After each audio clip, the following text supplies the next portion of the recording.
జొన్న పంట అండి. ఈ విత్తనం మైకో విత్తనం ఇది. ఇది మనం వేసిన 50 రోజుల నుంచి 55 రోజుల్లోపు ఇలా ముద్ద వస్తుంది. ఈ ముద్ద అంటే మనకి ఇక్కడ నుంచి 50 రోజుల తర్వాత తయారవుతుంది. 60 రోజులు కల్లా ఈ ముద్ద వస్తుందండి.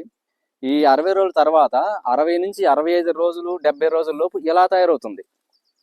ఇలా అంటే ఈ ముద్ద ఇలా విప్పారుతుంది. ఈ ముద్ద ఇలా విప్పారినాక మనకి రెండో తడి నీళ్ళు పెడతాం దీనికి పిండేసేసి. ఈ రెండో తడి నీళ్ళు పెట్టినాక 65 రోజుల నుంచి 70 రోజుల నుంచి 85-90 రోజుల నుంచి మనకి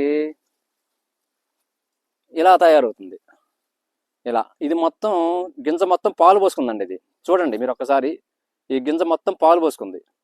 ఈ 90 రోజుల కల్లా పాలు మొత్తం పోసుకొని 100 నుంచి 110 రోజుల్లోపు మనకి ఈ కంకి కోసుకోవచ్చు అండి.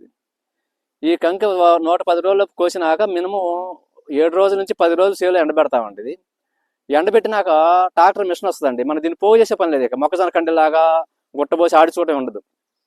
సేలో కంకి ఎండబెట్టినాక సేలో మిషన్ వచ్చింది. ముఠా వాళ్ళే పోగు చేసేసి మిషన్ ద్వారా మనకు ఆడిచ్చేస్తారు. దీన్ని మన స్పాట్లోనే దీన్ని అమ్ముకోవచ్చు మనం. ఇది కింటా వచ్చేసరికి ప్రజెంట్ ఇప్పుడు 1800 నుంచి 2000 ఉందండి. అంటే ఒక 100 అటు ఇటు పెరుగుతుంటే తగ్గుతుంటుంది. కానీ ఇది మనకు చాలా తేలికైన పంట. ఇది మొక్కజొన్న కొంచెం మనకి ఇబ్బందిగా ఉంటుంది, కానీ జొన్న మాత్రం చాలా తేలికండి. దిగుబడి బాగుంటుంది, రైతుకు బాగుంటుంది. ఇవన్నీ మా పొలం కౌలు రైతులు అండి మేము.